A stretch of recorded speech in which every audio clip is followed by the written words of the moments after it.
और चलिए आगाज करते हैं आज के मुद्दे का। बिहार चुनाव के मैदान में एनडीए के सबसे बड़े खिलाड़ी ने आज अपनी मौजूदगी दर्ज करा दी है। जी हां, वजीर आजम नरेंद्र मोदी इंतखाबात के लिए तशरीफ करने बिहार पहुंचे और पहले दिन ही ताबड़तोड़ 3 रैलियां कर अपोजिशन को निशाने पर लिया।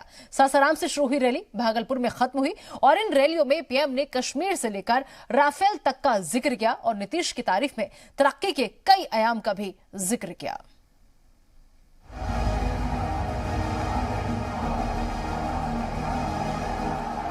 बिहार के चुनावी मैदान में उतरे मोदी। पहले दिन 3 रैलियों में गरजे पीएम। 370 के साथ तरक्की का किया जिक्र।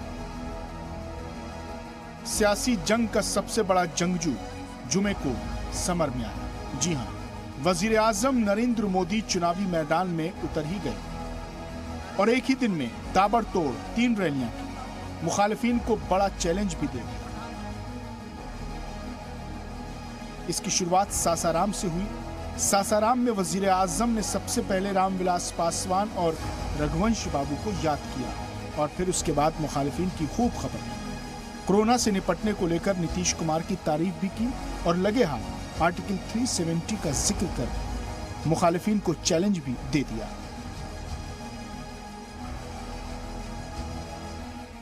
आर्टिकल 370 हटने का इंतजार देश बरसों से कर रहा था या नहीं? ये कह रहे हैं कि सत्ता में आए तो आर्टिकल 370 फिर लागू कर देंगे और इनका दुस्साहस देखिए। सासाराम के बाद बुद्ध की सरजमीन गया में मोदी की रैली हुई। इस रैली में पीएम ने आरजेडी पर जमकर निशाना साधा। लालू राबड़ी दौरे इख्तिदार की याद दिलाई और दावा किया कि अब लालटेन दौर नहीं आने वाला है। आपको अंदाजा नहीं है कि बिहार ने कितना लंबा रास्ता तय किया है। आज आप एक नए बिहार को बनते देख रहे हैं। तो जुमे को पीएम की आखिरी रैली भागलपुर में हुई। भागलपुर में पीएम मोदी ने तरक्याती कामों का जिक्र किया और अवाम से हिमायत मांगी, तो वहीं नीतीश कुमार ने भी अवाम के सामने अपने किए गए कामों को गिनवाया। जो भागलपुर में गंगा नदी पर विक्रमशिला सेतु है, अब उसके समानांतर 4 लेन का पुल बनाने का आदरणीय मोदी जी ने स्वीकृति प्रदान कर दी है और उसका काम भी बहुत जल्द होने वाला है। बिहार के लोग ये ठान चुके हैं कि एनडीए को फिर जिताना जरूरी है। जरूरी इसलिए है ताकि बिहार प्रगति के जिस पथ पर चल रहा है उसकी गति और तेज हो। पीएम ने जिस तरह से मुखालिफिन की खबर ली, उससे एनडीए को बड़ी राहत मिली है। सियासी जंग का सबसे बड़ा खिलाड़ी मैदान में आ गया है। हर मुद्दे पर जवाब दिया जा रहा है। ब्यूरो रिपोर्ट, जी मीडिया। तो विपक्ष को खुली चुनौती देते आज नजर आए प्रधानमंत्री नरेंद्र मोदी और इसके अलावा तरक्की के कई आयामों का भी वो जिक्र करते नजर आए। इसके अलावा नीतीश कुमार की भी जमकर उन्होंने तारीफ की है। राफेल से लेकर के 370 तक का जिक्र करना भी आज पीएम मोदी नहीं भूले। इसके पर हम चर्चा करेंगे। आइए सबसे पहले मैं आप सभी का अपने मेहमानों से तारुफ करा देती हूँ। एक बड़ा पैनल हमारे साथ जुड़ेगा अगले 1 घंटे, उनसे बातचीत करेंगे, समझने की कोशिश करेंगे कि आखिर आज पीएम का दौरा, पीएम की जैसे ताबड़तोड़ शुरुआत है और सबसे बड़े खिलाड़ी ने जैसे अपनी मौजूदगी दर्ज कराई है, उससे आने वाले वक्त में कितना असर पड़ेगा। चलिए सभी मेहमानों का तारुफ मैं आप सभी से करा देती हूँ। हमारे साथ इस वक्त डॉक्टर अजफर शमसी साहब जुड़ चुके हैं, जो कि स्पोक पर्सन है बीजेपी के। शमसी जी, बहुत बहुत इस्तकबाल है आपका जी इस्लाम पर। इनके अलावा हमारे साथ तहसीन पूनावाला जी जुड़ चुके हैं, जो कि पॉलिटिकल एनालिस्ट हैं और कांग्रेस के सपोर्टर भी हैं। बहुत बहुत स्वागत है आपका। इनके अलावा मेरे साथ शहजाद पूनावाला जी, बहुत बहुत इस्तकबाल है आपका आफ्टर लॉन्ग टाइम। और हमारे साथ डॉक्टर शकील अहमद साहब भी जुड़ेंगे, जो कि पॉलिटिकल एनालिस्ट हैं। तो इन लोगों से सभी से हम बातचीत करेंगे। सबसे पहले मैं आप ही के पास आना चाहूंगी तहसीन पूनावाला जी। आप मुस्कुरा रहे हैं डिबेट में, जैसे ही आपका इस्तकबाल किया। आज के दौरे को कैसे देख रहे हैं, आज की इन रैलियों को कैसे देख रहे हैं तहसीन पूनावाला? क्योंकि बिहार चुनाव के मैदान में एनडीए के सबसे बड़े खिलाड़ी ने आज दस्तक दे दी है। जी देखिए, मैं बिहार में था लास्ट वीक और दोबारा से मैं ट्यूसडे को बिहार जा रहा हूँ। एक चीज मैं आपको बता दूं, बिहार में एक सुनामी है तेजस्वी यादव के पक्ष में, आरजेडी और कांग्रेस के पक्ष में, और नए वजीर आला तेजस्वी यादव है। अब वजीर आजम चाहे कुछ भी कर दे, ये पाकिस्तान चीन की बात करे, 370 की बात करे, राम मंदिर की बात करे, जो असली मुद्दा है बिहार का वो है मजदूरों का मुद्दा। जो लोग कह रहे हैं हम फ्री वैक्सीन देंगे, वो उन मजदूरों को 2 रोटी नहीं दे पाए, उनके लिए गाड़ी अरेंज नहीं कर पाए। चाहे वो कहते हम ब्रिज बना देंगे, प्रश्न ये उठता है कि 15 साल से आप एक नाला बता दो पटना में, जो आपने बताया एक नाला, बीजेपी के प्रवक्ता है बता दे। प्रश्न ये उठता है कि बिहार का अनएम्प्लॉयमेंट सबसे अधिक है देश में, ये सरकारी आंकड़े हैं। जीडीपी -40% है, हालांकि सरकार बता रही है -23.9, क्योंकि वो एमएससी और अनऑर्गेनाइज सेक्टर को नहीं गिन रहे। तो पूरी तरह से अर्थव्यवस्था को वजीर आजम और वजीर आला ने बर्बाद कर दिया है, और बिहार अब परिवर्तन चाहता है, और वो परिवर्तन है तेजस्वी यादव, राहुल गांधी की सरकार, आरजेडी और कांग्रेस की सरकार। ठीक है, जवाब ले लेते हैं। शमसी सर, सुना आपने तहसीन पूनावाला को, वो ये कह रहे हैं कि बिहार अब बदलाव चाहता है, और जिसका जिक्र आप को करना चाहिए था उन मजदूरों का जिक्र कहीं नहीं हुआ, लेकिन हाँ वैक्सीन फ्री जरूर देंगे, लेकिन उसी मजदूर को 2 वक्त की रोटी नहीं दे पाए। कैसे होगा सर विकास ऐसे बिहार का? देखिए, जो अभी साहब बोल रहे थे उन पर ये शेर बहुत अच्छा लागू होगा कि मुझको मालूम है जन्नत की हकीकत, लेकिन दिल के बहलाने को गालिब ये ख्याल रखा है। तो ये कांग्रेस और कांग्रेसी कल्चर की पार्टियां पूरे देश से खत्म हो गई, और करप्शन का तो ये हालत है कि इनके तत्कालीन वजीर आजम राहुल गांधी जी बोले थे कि 100 रुपया विकास का दिल्ली से चलता है और 15 रुपया लाभार्थी तक पहुंचता है। आज तो अगर 1000 रुपया चलता है तो 1000 रुपया अकाउंट में आता है, इसलिए करप्शन पर भी इनको बोलने का सवाल नहीं है। और जिस तरह से इन्होंने वोट की अर्थमेटिक की है, कास्ट, क्लास, क्रीड, अग्री, पिछड़ी, हिंदू, मुस्लिम, ये सब देन कांग्रेस की है। और नतीजतन क्या है कि आज देश और राज्य इस बात को समझ चुका है। बिहार के अंदर आप देखेंगे तो जब तक यूपीए गवर्नमेंट थी तब तक जिस तरह विकास होना चाहिए वो बाधा उत्पन्न कर रहे थे, बिहार का विकास नहीं। जब से मुल्क में वजीर आजम चौदह से आए तो आज डबल इंजन की सरकार ने, चाहे वो माशी हो, समाजी हो, तालीमी हो, यानी एजुकेशनली, सोशली, इकोनॉमिकली, हर एस्पेक्ट में बहुत जबरदस्त तरक्की हुई है।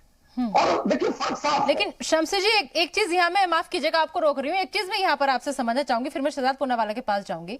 अगर इतना ही सब कुछ किया है सर, तो बीजेपी के अगर मैं विजन डॉक्यूमेंट की बात करूं तो आपको पता है उसमें 19 लाख नौकरी देने का वादा किया गया है सर। इसका मतलब कि लोगों के पास नौकरी नहीं है। कोरोना की वैक्सीन मुफ्त लगाने का वादा किया है। 2022 तक 30 लाख मकान का वादा किया गया है, और इसके अलावा 1 साल में 3 लाख टीचर बहाली का वादा किया गया है। इसके अलावा 1 करोड़ ख्वातीन को खुद मुख्तार बनाने का हदफ जो है वो दिया गया है। 2022 तक 30 लाख लोगों को मकान देने का टारगेट रख रही है। सर अगर इतना ही सब कुछ है तो इन सारी बातों को दोबारा से दोहराना क्यों पड़ रहा है? क्यों रोजगार की बात हो रही है, क्यों आवास की बात हो रही है? ठीक है, सुन लीजिए। हाँ, 15 साल पहले 98,000 नौकरियां आरजेडी ने दी थी, और इस 15 साल में 7 लाख से ऊपर नौकरियां मिली, जिसमें 3.5 लाख नियोजित शिक्षक है। ये मैं नहीं कह रहा हूं, ये डाटा है, आप देख सकती है। तो इसीलिए डॉक्टर हो, इंजीनियर हो, प्रोफेसर हो, हायर एजुकेशन हो या नियोजित शिक्षक हो, ये सभी क्षेत्र में जो है नौकरियां हुई। इनके जमाने में 2005 में 24,000 करोड़ बजट था, आज 2,24,000 करोड़ बजट है, और तो साफ है। तो सर 2005 का मुकाबला आप 2020 से करेंगे क्या? ठीक है, आऊंगी मैं आपके पास। ठीक है, आऊंगी मैं आपके पास। Shehzad Poonawalla as a political analyst कैसे देख रहे हैं आप बिहार विधानसभा चुनाव को? ठीक है शमसी जी आऊंगी, 1 मिनट। ठीक है, देखिए निदा जी, यहाँ पे कुछ बातें की गई। चुनाव जब होते हैं तो लोग वोट डालते हैं 2 पैमानों पर, एक परफॉर्मेंस के पैमाने पर और दूसरा कि किस पर विश्वास है कि वो आगे जाके मेरी बातों को पूरा करेगा। अब मुझे आप बताइए, जो लोग अब तेजस्वी यादव को अगला लीडर बता रहे हैं बिहार का, उनसे 2-3 सवाल पूछना चाहता हूं और इसका जवाब दे दे वो क्या ये हकीकत नहीं है जब 15 साल उनके परिवार की सरकार रही तो उस परिवार की सरकार में औसतम जो जीडीपी ग्रोथ होता था बिहार का वो 3% होता था। आज वो जीडीपी ग्रोथ पिछले 5 साल से 10% से ऊपर है। इंडिया में भी जो एवरेज जीडीपी ग्रोथ है उससे ऊपर है। दूसरी बात, ये लोग बात करते हैं, आपको अभी बजट बताया 24,000 करोड़ से 2,24,000 करोड़ हो गया। आज प्रति व्यक्ति आय 43,000 करोड़ है हर बिहारी की। उस समय 8 से 9 घंटे बिजली हुआ करती थी। आप किसी भी पटना के निवासी से पूछ लीजिए, आज वहां पर 22 से 24 घंटे बिजली है। आप जैसी महिलाएं जो मीडिया में काम करती है उनके लिए बाहर निकलना मुश्किल ही नहीं नामुमकिन हो जाता था। आज सुरक्षा का एक भाव है ताकि एक बजे तक रात को लोग बाहर निकल सकते हैं सड़कों पर। तो ये तो काम हुए हैं, पर अगर इनको अब भी भरोसा नहीं है, मैं इनसे एक ही सवाल पूछना चाहता हूं। भारतीय जनता पार्टी ने, मोदी सरकार ने या बीजेपी ने यह ऐलान किया है कि वो 19 लाख रोजगार देंगे, एम्प्लॉयमेंट देंगे। आरजेडी ने कहा है 10 लाख नौकरी देंगे। नौकरी और रोजगार में बहुत अंतर है, एक बात समझिए। जॉब देना और एम्प्लॉयमेंट देना ये अलग अलग है। तहसीन पूनावाला से 2 सवाल है। एक, 10 लाख जॉब आप पहले दिन पर कहां से क्रिएट करोगे? चलिए 10 लाख छोड़िए, मुझे 5 लाख जॉब का बता दीजिए। और दूसरी बात, कांग्रेस पार्टी तो बहुत शक्तिशाली पार्टी है, वो भी लड़ रही है। कांग्रेस पार्टी का मुख्यमंत्री पद का दावेदार कौन है? चलिए बीजेपी और जेडीयू ने तो घोषित कर दिया है कि नीतीश बाबू के नीचे वो लोग चुनाव लड़ रहे हैं। कांग्रेस पार्टी ने तो ये घोषणा नहीं की कि तेजस्वी उनका चेहरा है। और तेजस्वी ने तो अपना चेहरा इतना बड़ा चिपकाया है कि माता पिता का चेहरा गायब कर दिया। और गायब भी करना चाहिए, केवल लोगों का राशन नहीं, गाय का चारा भी खा लिया था, तो उनका तो चेहरा कंप्लीटली हटा दिया है। पर तहसीन पूनावाला बताइए, 10 लाख में से 5 लाख नौकरी कहां से देंगे? और तहसीन पूनावाला कांग्रेस का चीफ मिनिस्टर कौन? तहसीन पूनावाला, जब कांग्रेस आरजेडी के साथ चुनाव लड़ रही है और सीनियर पार्टी आरजेडी है, तो और कांग्रेस 70 सीटों पे लड़ रही है, वजीर आला उनका कैसे होगा? वजीर आला मैंने पहले ही कहा तेजस्वी यादव होंगे और ये एक एक्सेप्टेड फैक्ट है।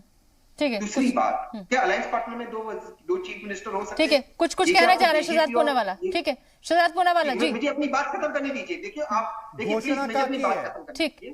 अधिकृत घोषणा कहाँ है? हाँ ठीक है, आप सुन लीजिए शहजाद पूनावाला जी, आप सुन लीजिए। ठीक है, बोलिए तहसीन पूनावाला जी, बोलिए। शहजाद भाई की दिक्कत ये है कि उनको लगता है कि बीजेपी को लगता है कि ये जो फील्डिंग करते हैं, फील्डिंग शब्द का मैं बड़े जिम्मेदारी से प्रयोग करता हूं कि यहाँ पे आपने चिराग पासवान को डाल दिया, वहां पे आपने सुशील मोदी को डाल दिया, आगे आपने नीतीश कुमार को डाल दिया। ये सारी फील्डिंग आप ही कर सकते हो क्योंकि आप जुमलेबाज हो। कांग्रेस आरजेडी जुमला नहीं दे रही है। दूसरी बात, शहजाद भाई ने जीडीपी एवरेज की बात की। अगर हम जीडीपी का ग्रोथ का एवरेज बात करें तो इस वक्त मुल्क का एवरेज -23.9 है, जो असल में -40 है। तो उसके लिए सीधे सीधे जिम्मेदार नरेंद्र मोदी जी है। तो फिर जो नरेंद्र मोदी जी को आप हुक्म का इक्का मानते हो, मैं तो समझता हूं कि सबसे कमजोर कड़ी और सबसे कमजोर पत्ता है। तो फिर हम उनसे प्रश्न पूछे। देखिए शहजाद ने नौकरियों का सवाल पूछा, अच्छा सवाल पूछा। अगर शहजाद थोड़ा सा रिसर्च करते आते जी, अगर शहजाद इस शो में थोड़ा सा रिसर्च करते आते तो उनको पता होता कि जिन नौकरियों का बजट अलॉट हो गया है नीतीश कुमार द्वारा, लेकिन उन नौकरियों को भरी नहीं, वो 7.5 लाख है। थोड़ा सा आप बजट पढ़ लीजिए। शायद आपको पढ़ाई लिखाई नहीं आती, इसे फेक डिग्री से लेते, नो माइग्रेंट डेटा, यही आप लोगों की हकीकत है। ठीक है, बोलिए शहजाद पूनावाला। अब मुझे जवाब देने दीजिए। हाँ, पहले तो कांग्रेस पार्टी ने अधिकृत रूप से तो नहीं कहा कि तेजस्वी यादव गठबंधन के मुख्यमंत्री होंगे, पहली बात। दूसरी बात, तहसीन पूनावाला के बोलने से कोई फर्क नहीं पड़ता। तहसीन पूनावाला हो सकता है परिवार के वफादार हो, पर पार्टी का अधिकृत स्टैंड वो नहीं बता सकते। दूसरी बात, जहां तक नौकरियों की बात है, मैंने आपसे पूछा, चलिए मैं पढ़ा लिखा नहीं हूं, मैं तेजस्वी और तेज प्रताप की तरह 8वीं फेल हूं, पर मुझे यह बता दीजिए कि भाई आप नौकरी किस सेक्टर में देने वाले हैं? बिहार की जनता इस डिबेट को बहुत गहराई से सुन रही है। तहसीन पूनावाला, आंकड़े तो आप लेकर आए होंगे, बताइए ना कौन से डिपार्टमेंट में। तीसरी बात, इनका मैं डेवलपमेंट बताता हूं। इन्होंने 30 साल में 375 ब्रिज बनाए नदियों पर। जबकि नीतीश बाबू ने यूपीए सरकार के रोड़ा अटकाने के बावजूद भी 9 साल में 1200 ब्रिज बनवाए। ये लोग देंगे 10 लाख नौकरी, यहां पर ये 5 लाख नौकरी। अरे भाई, आप अपनी राजनीतिक बेरोजगारी को दूर नहीं कर पाए इतने सालों में, आप दूसरे लोगों को कहां से दोगे?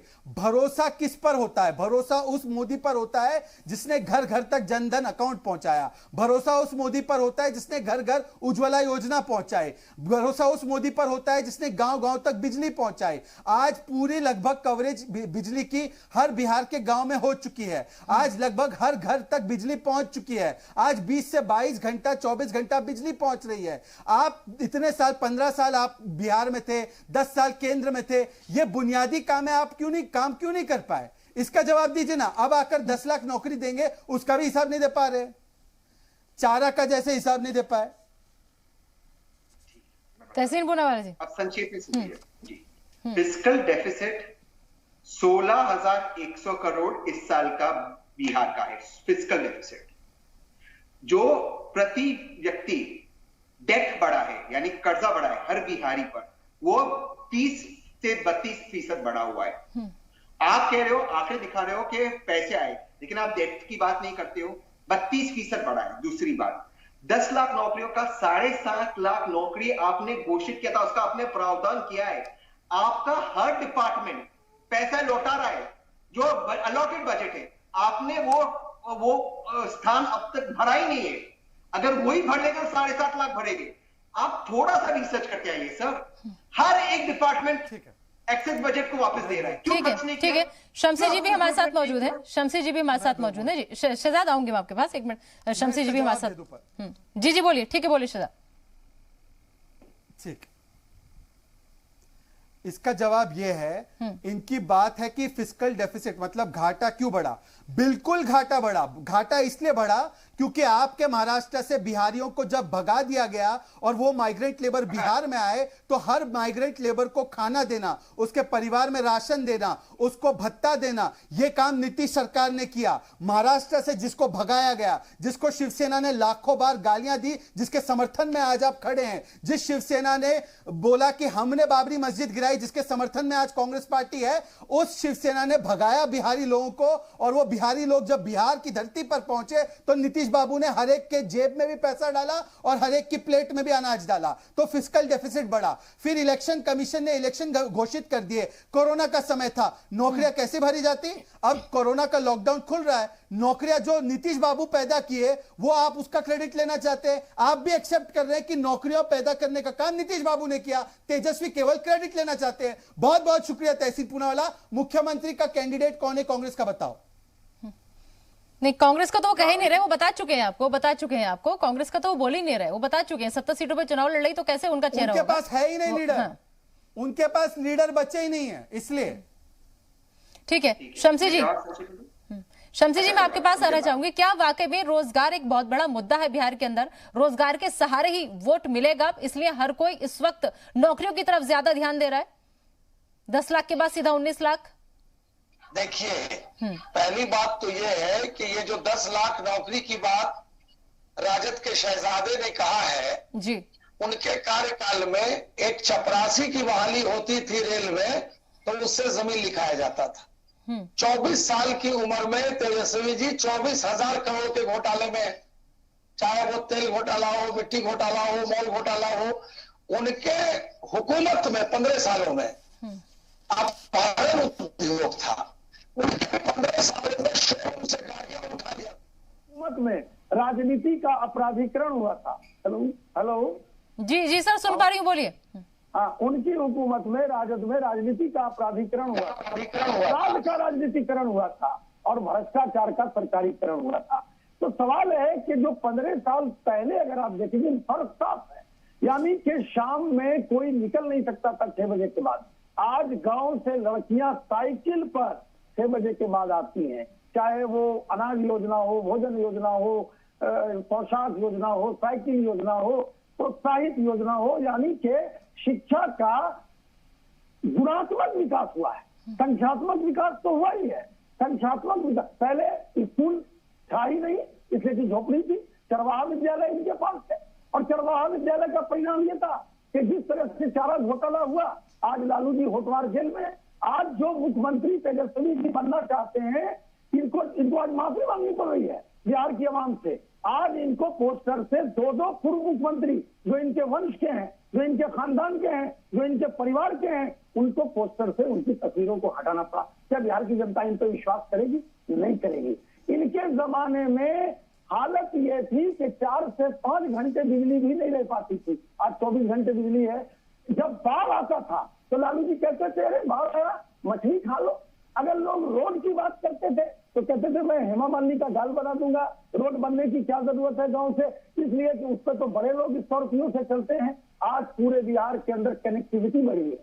आप किशनगंज से उन्होंने जो किया, लालू ने जो किया वो उसकी सजा भुगत रहे हैं, वो उसकी सजा भुगत रहे हैं। हम पीछे नहीं जाएंगे उन्होंने क्या किया। उन्होंने जो किया जनता ने सबक सिखा दिया, ठीक है, जनता ने सबक उन्हें सिखा दिया। अब मौजूदा वक्त में हम वहां हैं, हम वहां के सारे हालात संभाले हुए हैं, तो जिम्मेदारी हमारी बनती है बिहार में, ठीक है। तहसीन पूनावाला कुछ कहना चाह रहे हैं। तहसीन पूनावाला जी, आपने सुना शमसी जी को, वो तो कह रहे हैं सब कुछ अच्छा है, बिहार में बाहर है। तो ऐसे में आपका जो वो बदलाव वाला वो आया है डॉक्यूमेंट, विजन डॉक्यूमेंट, कैसे जनता उस पर विश्वास करेगी? कैसे आप बदलाव ला पाएंगे? मैं जी के जितने भी चैनल्स है उन्हीं की कवरेज देख रहा था डिबेट में आने के पहले, पिछले साल की और पिछले 3 साल की। और पिछले 3 सालों में जो फ्लड्स आए, फ्लड्स की बात कर रहे थे, जो नुकसान हुआ है, शहजाद है आपके शो में, वे जानते जब वे पटना में थे किस तरह की बारिश आई, फ्लड्स आए, क्या विकास का काम हुआ। मैंने शो की शुरुआत में कहा कि पटना में एक नाला बता दो, एक नाला आपने बनाया, एक नाला, उसका आप नाम नहीं दे पाए। फिर आप महिलाओं की बात करते हो, मंजू वर्मा को जेडीयू ने टिकट दिया जो मुजफ्फरपुर सेक्स शेल्टर स्कैम में अक्यूज थे। क्या आप इसको महिला की सुरक्षा कहते हो? और आप बात करते हुए आपने माइग्रेंट्स को खाना दिया, दवाई दिया, मैं इसको बड़ी विनम्रता से मानता हूं। इसका डेटा जी सलाम पे दे दीजिए, क्योंकि सुप्रीम कोर्ट में नरेंद्र मोदी जी की हुकूमत और नीतीश कुमार जी की हुकूमत कहती है, एनडीए की हुकूमत एक एक करके शमसी जी, एक एक करके शमसी जी, एक एक करके नहीं, वो गलत बात बोल रहे हैं ना। हाँ, नहीं आपसे लूंगी मैं जवाब, आप बोल रहे हैं, मुझे वो सोचना पड़ रहा है। देखिए, मुझे एक बात सिखाई जाती है कि आपके पास अगर कंटेंट और फैक्ट्स ना हो, आप शोर करते, दूसरों को रोकते, मन की बात करते। मैं काम की बात कर रहा हूं।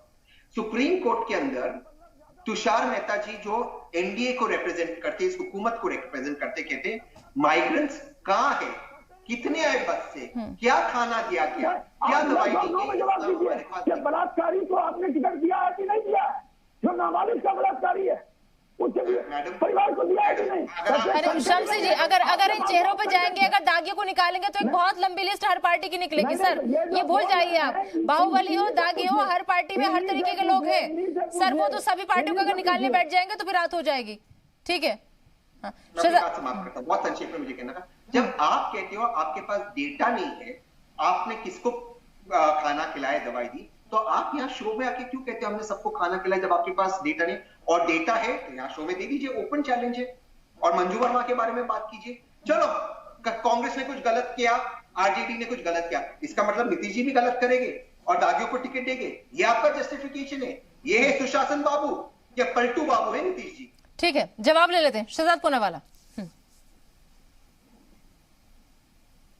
देखिए, पहले तो आरजेडी के समर्थक और जिन लोगों ने बलात्कारियों को टिकट दिया है कांग्रेस पार्टी में, वो लोग अपराधीकरण और महिला सुरक्षा की बात करें तो ये ऐसे हो गया कि 100 चूहे खाकर तहसीन और बिल्ली दोनों हज को चली गई।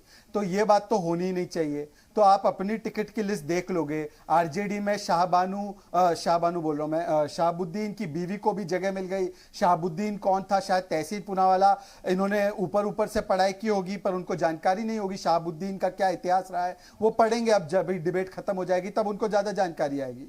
जो लोग खुद, जिनके पार्टी के राष्ट्रीय अध्यक्ष, एक राष्ट्रीय अध्यक्ष सोनिया गांधी, राहुल गांधी एक करप्शन स्कैम में बेल पर है, इनके खास रिश्तेदार भी है। दूसरे पार्टी के अध्यक्ष लालू, वो तो जेल में सड़ रहे हैं, 4 बार कन्विक्ट हो चुके हैं। तो ये दोनों मिलकर दूसरों को पाठ पढ़ा रहे हैं भ्रष्टाचार और अपराधीकरण पर। तो ये देखिए कितना अनोखा एक सीन आपके सामने है। दूसरी बात मैं इनसे ये कहना चाहता हूं, आप तो बहुत ख्याल रख रहे थे ना माइग्रेंट लेबर का, तो महाराष्ट्र से उनका पलायन क्यों हुआ?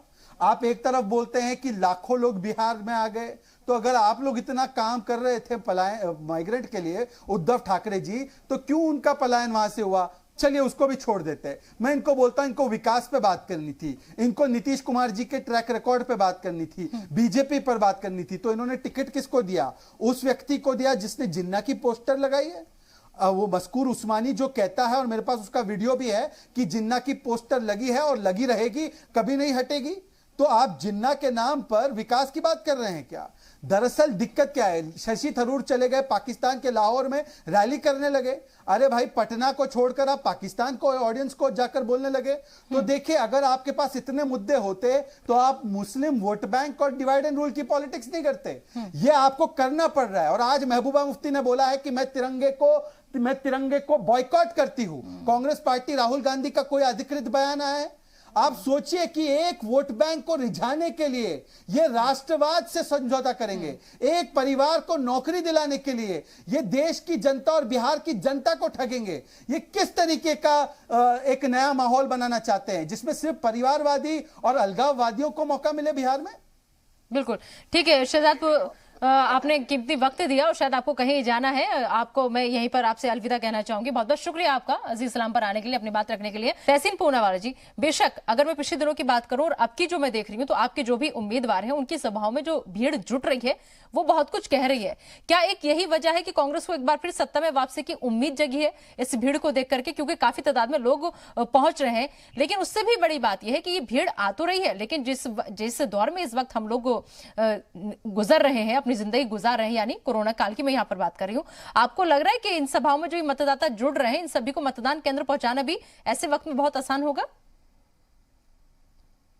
देखिए, जैसे मैंने कहा, मैं बिहार में था पिछले हफ्ते, मैं दोबारा से ट्यूसडे बिहार जा रहा हूं। बिहार में एक रेवोल्यूशन आ चुका है। जो वहां की युवा है, जो पलायन है, जो मजदूर है, वो जानते हैं कि नीतीश जी और मोदी जी ने उनका साथ नहीं दिया। मैं जितने भी आम आदमी, गरीब आदमी से बात करता हूँ, वो यही कहते हैं। वे कहते हैं कि जब हम टीवी चैनल्स पर डिबेट्स देखते हैं, ऐसा कोई डिबेट नहीं जब बीजेपी के प्रवक्ता या उनके सिंपैथाइजर्स पाकिस्तान, जिन्ना, कश्मीर इसको लाए बगैर डिबेट कर सकते हैं। बात हो रही है बिहार की। आज मैं इस शो की बात करता हूं, मैंने सिर्फ बिहार के आंकड़े दिए, मुल्क के आंकड़े दिए, लेकिन जो सामने वाले वो बात करते हैं पाकिस्तान, कश्मीर, शशि थरूर, लाहौर, आपको इन सब मुद्दों को जिन्ना, इन सब मुद्दों की क्या क्या जरूरत है? वजीर आजम भी इन मुद्दों की बात करते हैं। ये मुद्दा क्या है? यहाँ का मुद्दा है कि बीजेपी के बिहार पर इतना कर्जा क्यों है? देश में जो बेरोजगारी है, जो 40 साल में सबसे ज्यादा है, बिहार में उस बेरोजगारी का जो आंकड़ा है वो डबल है। आपके पास डेटा नहीं है। मुद्दा बस यही है, मेरे पेट में खाना नहीं है। आप बात कर रहे हो कश्मीर की, लाहौर की, 370 की, क्या मतलब है? आप बिहार की बात कीजिए।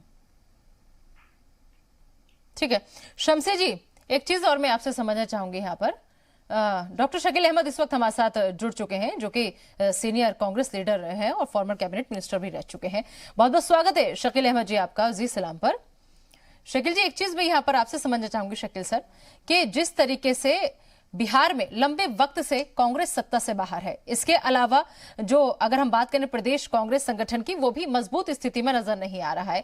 लेकिन इस बीच जो रैलियां हो रही है, जो आपके उम्मीदवार हैं, उनकी सभाओं में जो भीड़ जुट रही है, वो वाकई बहुत कुछ कह रही है। तो एक जो बदलाव विजन डॉक्यूमेंट नाम दिया गया है, क्या वाकई में बदलाव की कोई उम्मीद की जाए इस बार बिहार में?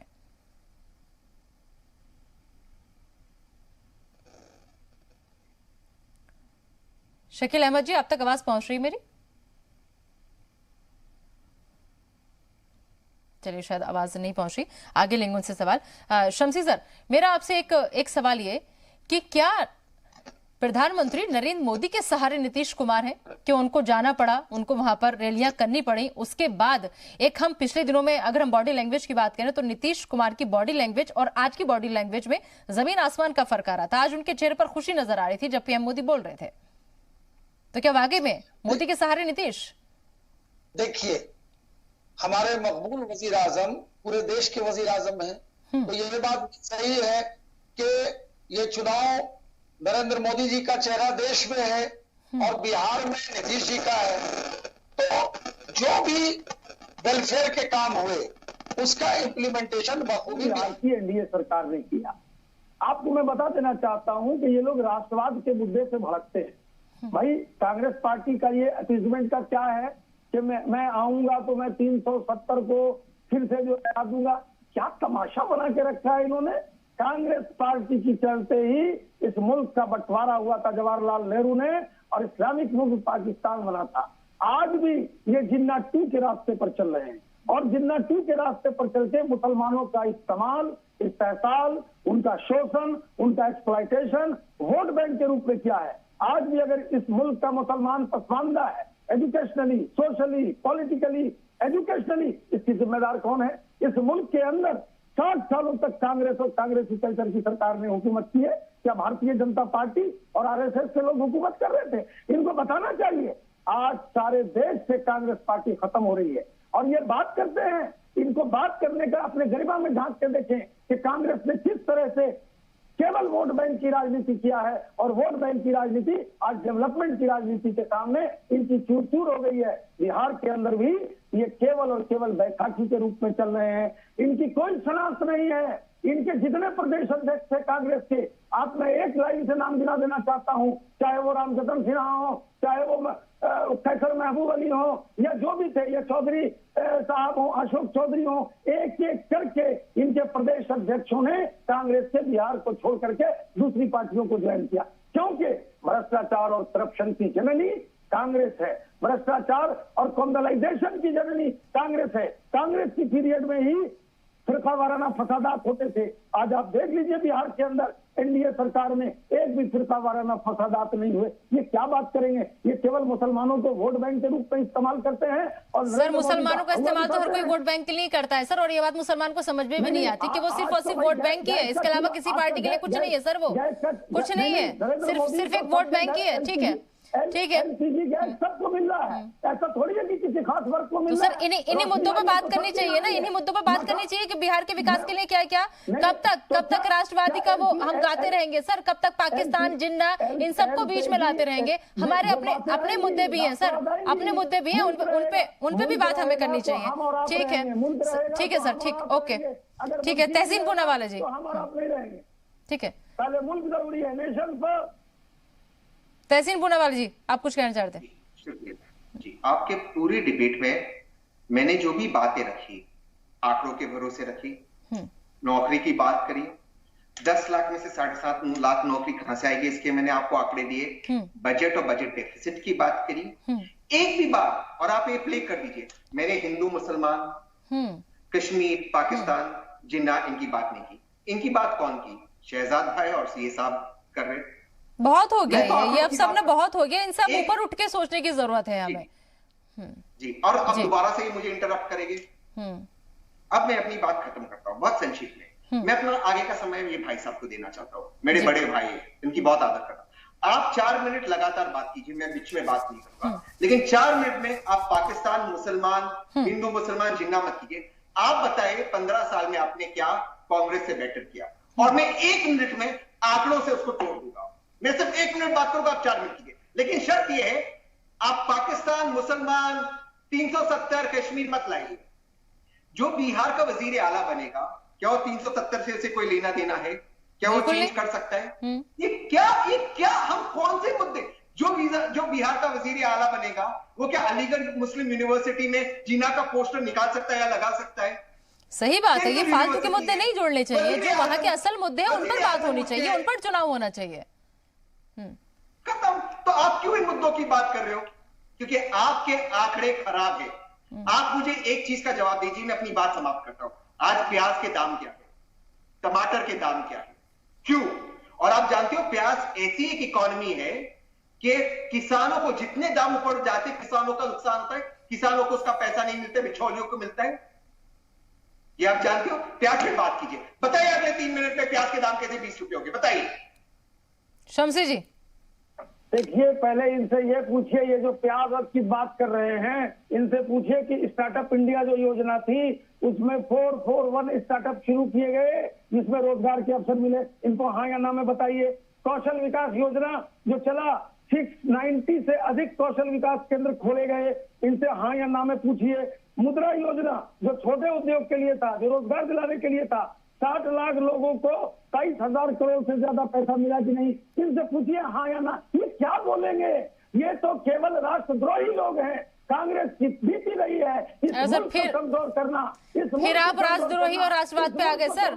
हम किसी को सर्टिफिकेट नहीं दे सकते सर। नहीं, 370 पर ये क्या बोलना चाहते हैं कि कांग्रेस की सरकार आएगी तो 370 को हम ये कर देंगे? वो 370 पे कुछ नहीं बोले, वो ये कह रहे हैं कि बिहार में कोई मुख्यमंत्री बने, बिहार में कोई भी पार्टी जीते, उसका 370 से क्या लेना देना सर? न वो हटा सकते न वो लगा सकते। हाँ, उनका ये कहना है। तो हम बिहार के मुद्दों पे बात करें ना। नहीं, तो मुद्दों पर नहीं तो क्या? मैंने तो बताया, स्टार्टअप की बात किया, कौशल विकास योजना की बात की, मैंने मुद्रा योजना की बात की। क्या ये बोल रहे हैं? इनसे पूछिए कि 2005 में और 6 में जो हेल्थ का बजट था वो 1000 करोड़ था, और 2020 और 21 में ये बढ़कर 10,935 हो गया। सर तो सर 15 साल में इतना फर्क तो आएगा ना सर? 15 साल में थोड़ी ना आप 2005 वाली बात 2020 में कर लेंगे। आप ही वकालत कीजिए कांग्रेस का। मैं पूछ रहा हूँ, जिनसे पूछिए कि पीएचसी में, स्वास्थ्य केंद्रों में एक महीने में कितने पेशेंट आते थे? 35 पेशेंट आते थे, आज 1,500 पेशेंट आ रहे। इनके जमाने में नाली के भीगे हुए कुत्ते हॉस्पिटल में लेटे रहते थे। इनसे पूछिए कि स्कूलों के अंदर में थूक था, स्कूलों में बिल्डिंग नहीं था, बच्चे नहीं थे, टीचर नहीं थे। क्या बात कर रहे हैं? कांग्रेस की कोई शनाख्त रह गई है इस देश में? और अब बिहार में ये दूसरों के सहारे चल करके मैं फिर कुछ कह दूंगी सर अभी, और बिहार की स्वास्थ्य सेवाओं के बारे में आपको अगर मैं कुछ याद दिला दूंगी सर, तो फिर आप मेरे ऊपर इल्जाम लगा देंगे कि कांग्रेस की वकालत कर रही हूँ। ठीक है, लगा दिया सर, आपने कह तो दिया कांग्रेस की वकालत कर रही हूँ, और क्या कहेंगे सर? ठीक है, नहीं, कुछ अगर पूछ लो, कुछ सवाल कर लो, तो दूसरी पार्टी का एजेंट या दूसरी पार्टी की वकालत वकील नजर आने लग जाते हैं आपको हम लोग। ठीक है, तहसीन पूनावाला, हुकूमत में खुले कि नहीं खुले? हाँ या ना में जवाब दे।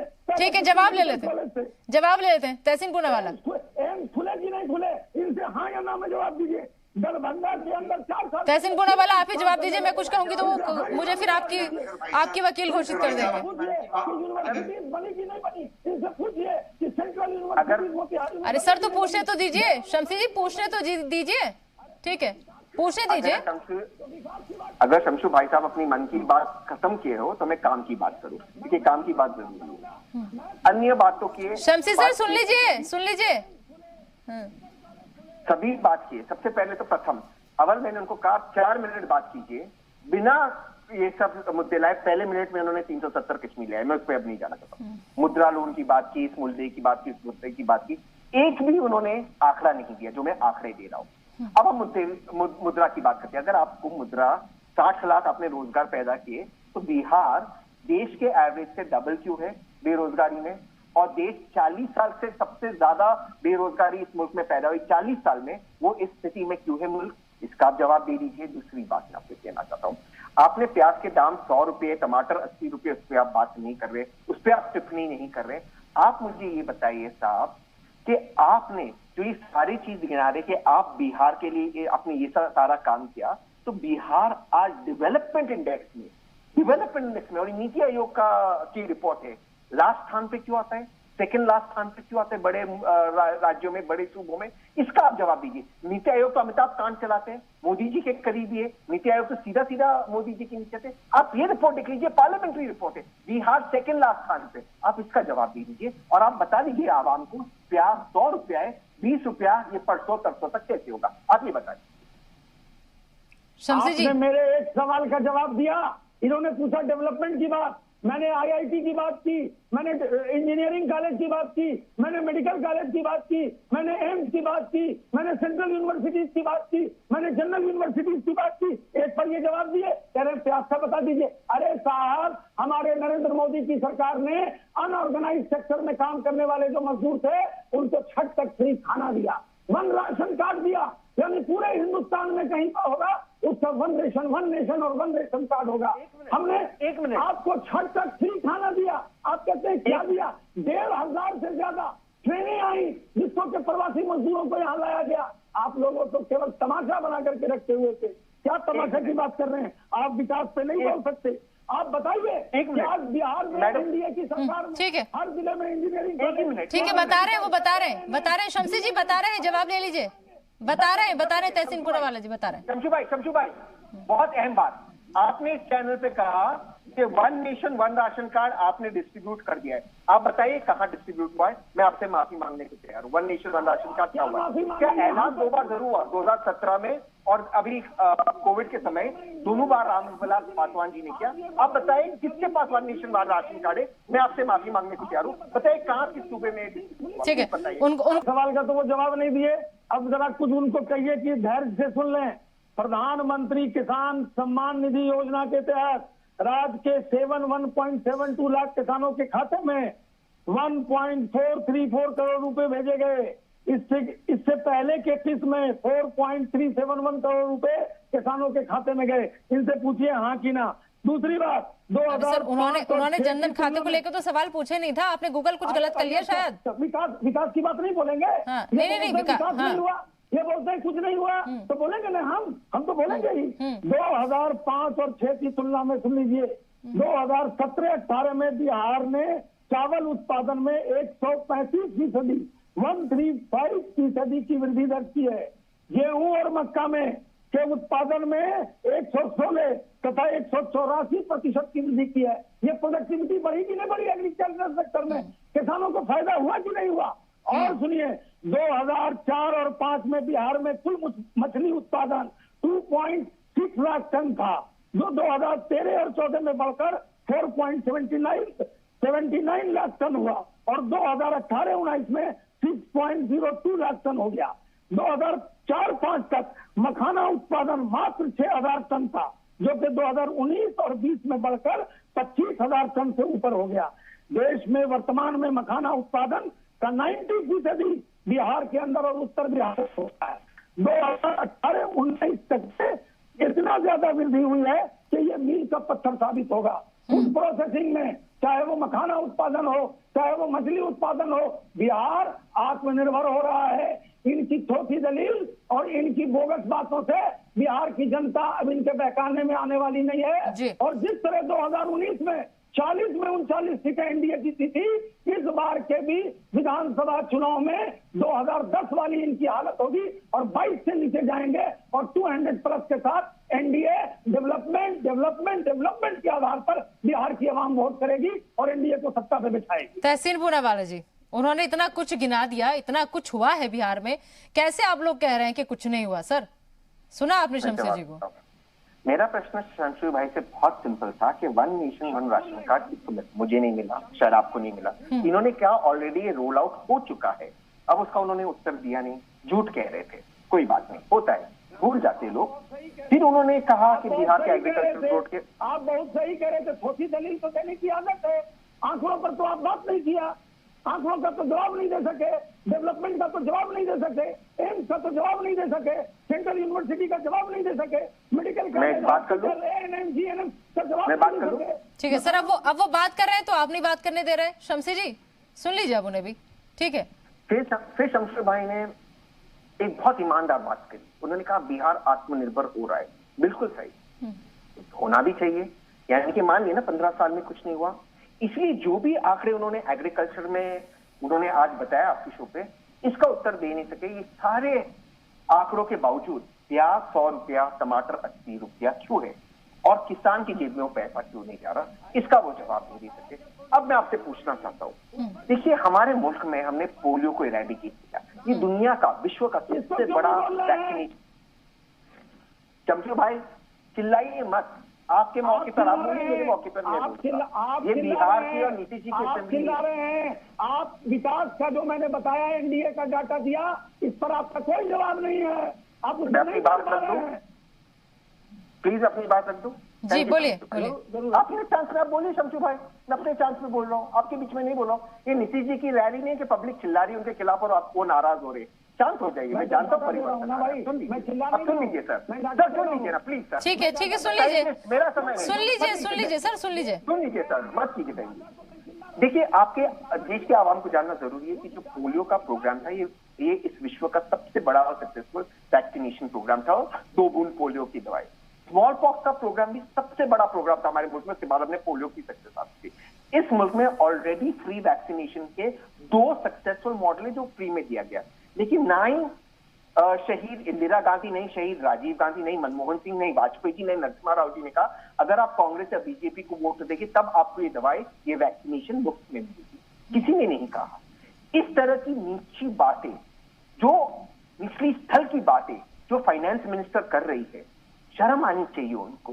क्या इनका ये धमकी है कि अगर आप बीजेपी को वोट नहीं देंगे तो हम आपको ये वैक्सीनेशन नहीं देंगे? और मैं इस आंकड़े की बात करते अपनी बात खत्म करना चाहता हूँ, समाप्त करना चाहता हूँ। मेरे मित्र आदर पूनावाला जो ये वैक्सीन बना रही थी मुल्क की, इस दुनिया के लिए, सीरम इंस्टीट्यूट, मेरे बहुत अच्छे मित्र है, उन्होंने कहा है कि इस मुल्क के लिए अगर वैक्सीनेशन की जरूरत है हमें 80,000 करोड़ की आवश्यकता है। क्या शमशु भाई ये बता दें कि इसका प्रावधान कहाँ हुआ है? क्योंकि फाइनेंस मिनिस्टर ने कहा है कि ये फ्री में दिया जा रहा है, तो इसका प्रावधान किस बजट में ठीक हुआ है, पूछ लेते हैं शमसी जी। शमसी जी, इतना ही विकास हुआ है बिहार में, इतना ही सब कुछ किया है कि 2005 पर आप पहुंच जाते हो, फिर उसका मुकाबला सीधा 2020 से कर लेते हैं।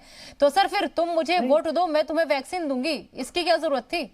देखिए, इसका तो स्वागत होना चाहिए कि अगर ये तो सर क्या सिर्फ बिहार के लोग ही कोरोना से, ठीक है, बिहार के लोग ही कोरोना से जूझ रहे हैं सर? बाकी पूरे मुल्क में मिल गई वैक्सीन, हो गया इलाज उनका? नहीं, पूरे मुल्क में भी देखिए, कोविड-19 पूरी दुनिया के लिए एक ऐसी त्रासदी थी, और उस त्रासदी से जिस प्रकार से हमारे देश के मकबूल वजीर आजम ने सही समय पर लॉकडाउन किया, इसकी तारीफ WHO पे डॉक्टर नायब्रो ने भी की कि सही वक्त पर हिंदुस्तान में लॉकडाउन हुआ। ये कह रहे हैं आज अगर उन्होंने बिहार में बोला कि फ्री वैक्सीन देंगे और देश में भी देंगे, तो इसमें परेशानी की क्या बात है? ये तो स्वागत की बात है। ये डेवलपमेंट पर मेरा एक जवाब नहीं दे सके, ये केवल सवाल इसलिए उठ रहे हैं ना सर क्योंकि बिहार में चुनाव है, बिहार में ही वैक्सीन फ्री मिल रही है, बाकी और जगह का किसी का ख्याल नहीं है क्या? बाकी और जगह कोरोना नहीं है? नहीं, चुनाव आएंगे और जाएंगे, लेकिन अगर वैक्सीन फ्री कहने की बात की गई है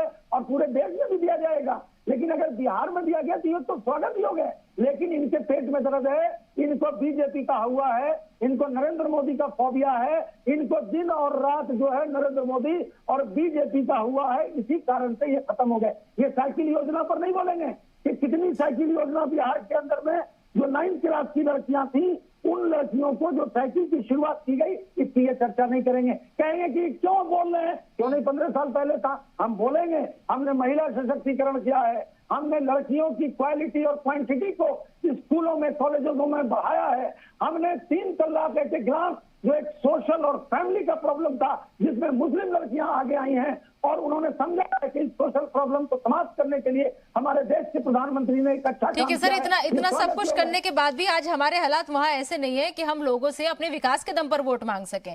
हम लोगों को पहले लालच देंगे कि आपको हम फ्री वैक्सीन देंगे, आप हमें वोट दो, हम आपको वैक्सीन देंगे। ये सब भी जतन करने की जरूरत हमें आज भी पड़ रही है। इससे सर बौखलाहट या इससे जो भी कुछ कहे, डर खौफ तो कहीं ना कहीं आपके सामने भी है, आपके सामने भी चुनौती है सर, इस बात से नहीं मुकर सकते आप। तहसील पूनावाला, एक लास्ट कमेंट आपसे बस मैं लेना चाहूंगी, एक लास्ट कमेंट बस आपसे लेना चाहूंगी, और बहुत कम शब्दों में जवाब दीजिएगा क्योंकि वक्त की कमी है, वाइंड अप करना है। कि सर वाकई अगर जी जिस तरीके से कांग्रेस आगे बढ़ रही है तो तेजस्वी ही चेहरा रहेंगे, ये फाइनल कमेंट है आपका? 70 सीटों पे लड़ रही है कांग्रेस। जी। अगर वो 70 की 70 भी जीत गई, जो पॉसिबल संभव नहीं है क्योंकि आप कुछ सीटों तो हारेंगे, तो फिर उसमें भी वो मुख्यमंत्री वजीर आला बना ही नहीं सकती। वजीर आला तेजस्वी यादव ही हो गया और कांग्रेस के साथ एक फिर सरकार बनाएगी जो देश को और बिहार को विकास के राह पर ले जाएगा। कांग्रेस भी एक परिवार क्या तहसीन पूनावाला जी, आपने तो अभी से हार मान ली कि हम जीत नहीं पाएंगे। चलिए कोई नहीं, बहुत बहुत शुक्रिया आप सभी का, बहुत बहुत शुक्रिया। ठीक है तहसीन पूनावाला जी, शमसी जी, बहुत बहुत शुक्रिया। आप लोगों का माफ कीजिएगा, वक्त की कमी है, लिहाजा मुझे डिबेट यहीं रोकनी पड़ेगी। तो अब देखना होगा कि जिस तरीके से आज प्रधानमंत्री नरेंद्र मोदी की एंट्री जो है वो हो चुकी है बिहार विधानसभा चुनाव में, आने वाले वक्त में ये रैलियां कैसे वोटर्स को लुभाने में कामयाब होंगी, ये सबसे बड़ा सवाल है। क्योंकि कांग्रेस भी जी जान से कोशिश लगी हुई है, उधर राजद भी पूरे अपने पत्ते खोल करके खुला मैदान में चैलेंज दे रही है हर किसी को। तो देखना होगा कि अब की बार बिहार में किसकी बहार, क्योंकि लालच और जिस तरीके से वोटर्स को लुभाने का काम है वो हर पार्टियां करें। फिलहाल आज के मुद्दे में इतना ही, दीजिए इजाजत, बने रहिए इस्लाम के साथ।